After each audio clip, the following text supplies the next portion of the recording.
Mm, Muy buenos días. Hoy avanzaremos el tema 3, cilindros neumáticos. Soy el docente Adán Grande Contreras en la materia neumática, curso cuarto semestre. Ventajas e inconvenientes. Ventajas: sencillez de los sistemas de mando, válvulas, cilindros y etc. Rapidez de respuesta del sistema neumático. Economía de los sistemas neumáticos una vez instalados. Inconvenientes: instalaciones caras en general. El mantenimiento de aire en buenas condiciones es costoso. Esquemas complejos de modificar y depurar.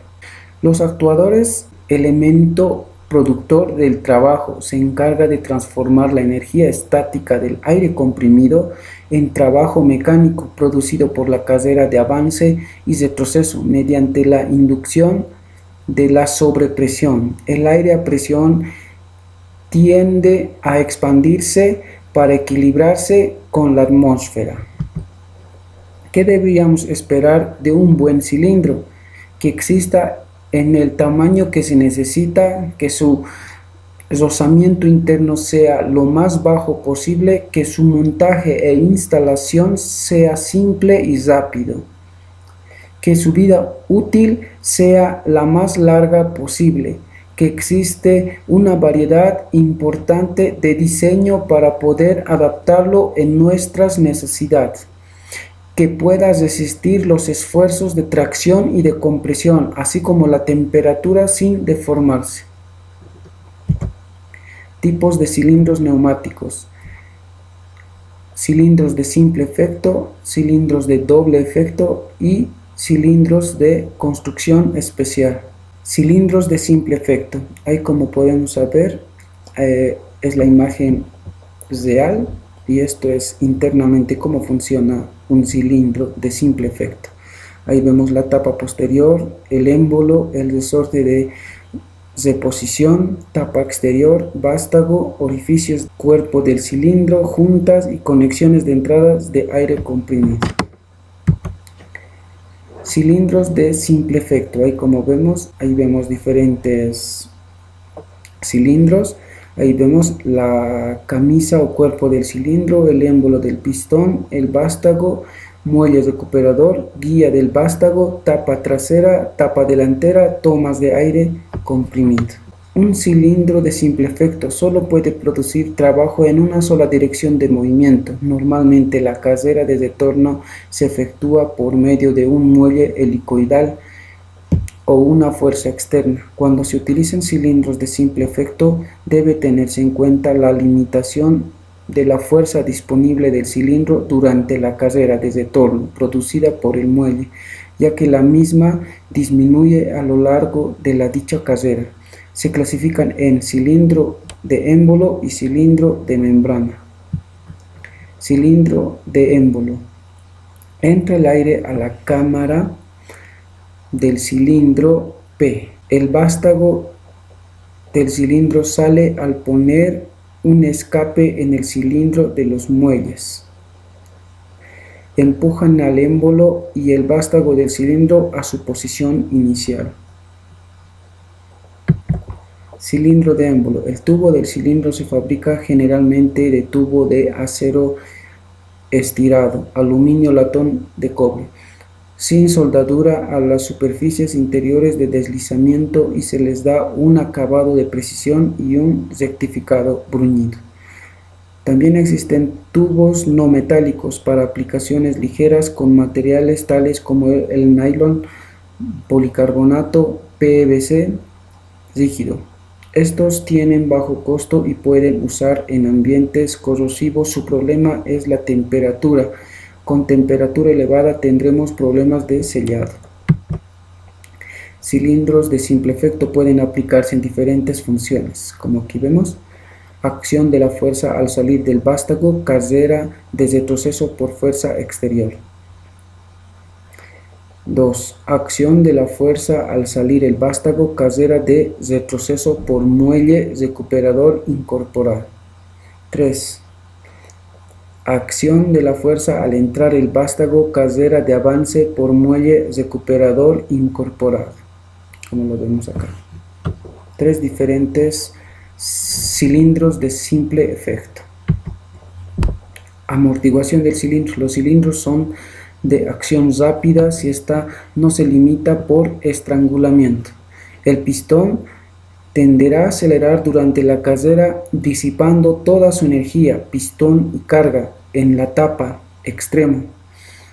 Al chocar con esta, para evitar, se debe provocar el frenado hacia el final de la carrera, lo que generalmente se denomina amortiguación.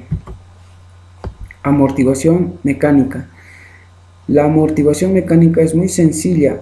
Esta consiste en la colocación de un tope al igual en algún material que sea capaz de absorber la energía cinética, tanto del pistón como también de la carga que ésta soporta. En la figura 3 muestra una forma simplificada de lo hablado. Amortiguación neumática. Otra forma de amortiguador es a través de cámaras de amortiguación, las que se pueden ir en una o ambas tapas del cilindro.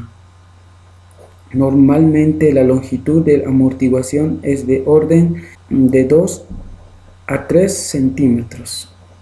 Conviene limitar dicha longitud a un mínimo práctico para no alargar demasiado el cilindro. Una limitante de este tipo de amortiguación es un casi ineficiente a las velocidades superiores a los 4.5 o 5.5 metros por segundo, a menos que el tramo amortiguado se alargue fuera de los límites prácticos. En un sistema básico de amortiguación es el expuesto de la figura 4, como lo vemos.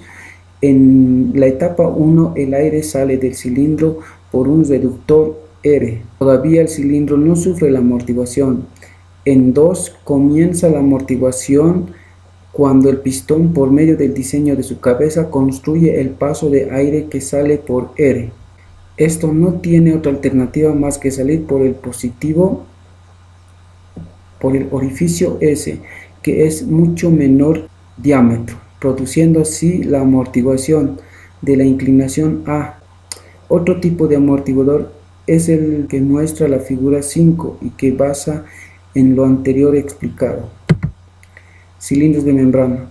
Con este tipo de cilindros se pueden obtener carreras cortas que van desde algunos milímetros hasta un máximo de 50 milímetros aproximado. La carrera de antirretorno se realiza por un resorte llamado antagonista, o en estos casos en la carrera de cilindro sea muy corta en la misma membrana, se encarga del retroceso del vástago. También existen cilindros de membrana arrollante, con una estructura similar a la de la anterior. Con este cilindro se pueden conseguir mayores carreras a las normales, 50 a 80 milímetros, como lo vemos en esta figura 8. Es importante tener presente que durante el desarme se debe tener especial cuidado con la membrana, ya que cualquier corte o fisura produce una rápida avería a las altas cargas que debe soportar la membrana. Cilindros de doble efecto. Como vemos aquí, es un cilindro de doble efecto, su estructura y como es en la vida real. Cilindros de doble efecto, sus partes: camisa de cuerpo del cilindro, tapa trasera, tapa delantera, émbolo y pistón, vástagos, collarín, obturador, guía del vástago, anillo rascador, junta de estanqueidad dinámica, junta de estanqueidad estática, tomas de aire comprimido, como lo vemos la figura y su simbología. Siempre lo encontramos en forma del cilindro de émbolo y posee 2 tomas de aire comprimido situadas a ambos lados del émbolo. El cilindro de doble efecto puede producir trabajo en los 2 sentidos del movimiento. Un cilindro de doble efecto se puede apreciar en la figura, como lo vemos aquí. La amortiguación de este cilindro es la misma que el de simple efecto. Cilindros de construcción especial. Cilindros sin vástago. La figura muestra que en el cilindro de este tipo se trata de una camisa o material amortiguante. Se trata de una camisa de material antimagnético con un pistón que refiere dos cámaras herméticas, como en este caso podemos ver. Este pistón presenta cavidades anulares transversales que alojan imanes permanentes. Esta situación se repite de un muñón exterior que abraza la camisa, montado como indica la figura, realizando entre sí un acoplamiento magnético que obliga al muñón exterior a seguir los movimientos del pistón exterior.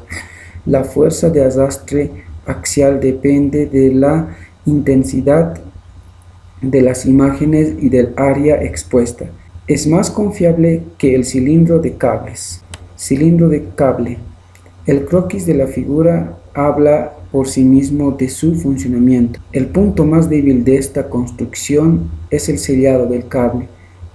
Es siempre más fácil y más seguro sellar y de superficie regular, debido a su diseño admite carreras largas. El cilindro del vástago pasante permite una mayor versatilidad en el aprovechamiento del movimiento. Como características especiales podemos decir que es el único cilindro en donde la fuerza y la velocidad de avance es igual a la del retroceso. Igual fuerza y velocidad, igual área de acción. Cilindros de impacto. Estos cilindros poseen una alta velocidad de avance, poseen una precámara en donde se acumula aire hasta alcanzar una cierta presión, que es mayor a la de la cámara anterior, conectada a presión atmosférica. La velocidad de avance se consigue en un solo sentido y se usan especialmente para remachar e impactar. Cilindros de rotación. El propósito principal de estos cilindros es entregar un movimiento circular. Son también llamados cilindros de rotación limitada. Cubren generalmente ángulos de 90 grados hasta aproximadamente 360 grados y presentan en algunos casos posibilidades de regulación. En la figura se muestra un croquis donde se aprecia el principio de funcionamiento de un actuador de giro limitado que aprovecha el movimiento lineal producidos por los pistones asociados a una cremallera que engranan con una rueda dentada. Esta rueda dentada transforma en rotación el movimiento lineal de los pistones.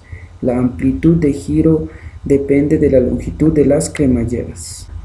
Se ponen dos cilindros de doble efecto colocados en serie tal como se suman las fuerzas producidas por ambas. Los cilindros tándem son empleados cuando se necesita obtener fuerzas superiores a las que se podía obtener con un diámetro determinado, o sea, con un mismo diámetro obtendremos fuerzas mayores. El vástago del cilindro posterior va conectado mecánicamente al vástago del cilindro. Fijaciones. Existe una gran variedad de montajes para los cilindros. Su elección dependerá de la aplicación que tenga este. A continuación se muestran diferentes formas de montaje, como vemos sencillo, roscado, brida, horquilla y lengüeta. Los vástagos pueden ser sencillos, gorrón extremo, patas, gorrón central, escuadras y pedestal. Brida, dos escuadras, horquilla y lengüeta y soporte. Métodos de fijación de cilindros. El directo, cuello roscado, patas, brida posterior, brida anterior, horquilla posterior, muñón oscilante. Detectores de posición. Actualmente la forma más usada para conocer la posición del cilindro es a través de interruptores para la detección sin contacto, en donde el disparo de la señal es provocada por un campo magnético. El transmisor de señal eléctrico consta de un contactor incorporado en el interior de un bloque de resina sintética.